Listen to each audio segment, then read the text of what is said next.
Chapter 52. After borrowing the keys from Trigger, Marion and Robin headed down the corridor to the locked door at the end. They heard the moaning still, louder than ever, and Marion found herself drawing in a nervous breath, not sure what they would find on the other side. Richard had been injured, then trapped for months. Who knew what state he'd be in when they opened the door? But he was alive, she told herself. That was all that mattered. Robin slid the key into the lock, and Marion pushed on the door. It was heavy and rusted and groaned in protest as it grudgingly opened, revealing a dimly lit chamber beyond. They looked at each other. This was it.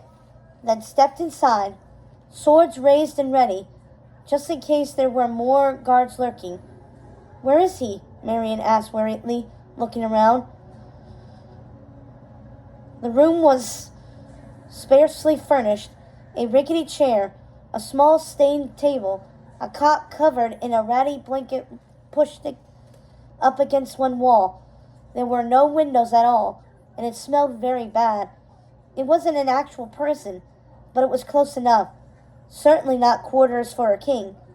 Suddenly, there was a roar. A lion leapt into their path, baring his teeth. They screamed and backed away, holding up their paws in surrender. "It's us, my lord," Robin cried. "It's only us." The lion stopped in his tracks, staring at them in disbelief. "Robin?" he whispered. "Marion?" He was barely recognizable, filthy, scrawny, unkempt. But it was definitely him. Marion realized, tears springing to her eyes. Her uncle, standing there, alive. "Oh, Uncle!" she cried, running to him and throwing her arms around him. "We thought you were dead." "Marion," Richard whispered, his voice rich with disbelief. "Am I dreaming? Is it really you?" "It's really me," she assured him, her voice choking on the words as she squeezed him in a huge hug. He hugged her back.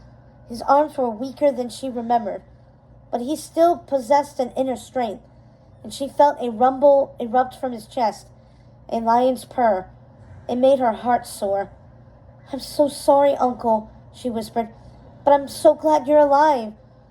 After a time, Richard pulled away from their embrace. His eyes were wet, shining with both tears and gratitude. "How did you find me?" he asked. "It's a long story," Robin said, "but you can thank your niece for all of it." He looked at Marion with affection. "She never gave up on you." Richard smiled. "That sounds like my Marion," he said. Marion felt herself blush. She clapped her paws together.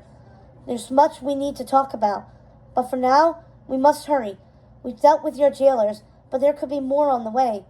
"Right," Richard agreed. Then he paused. "But where are we going?" "Isn't it obvious?" Robin asked, wagging his brows at him. "We're going to take back your kingdom."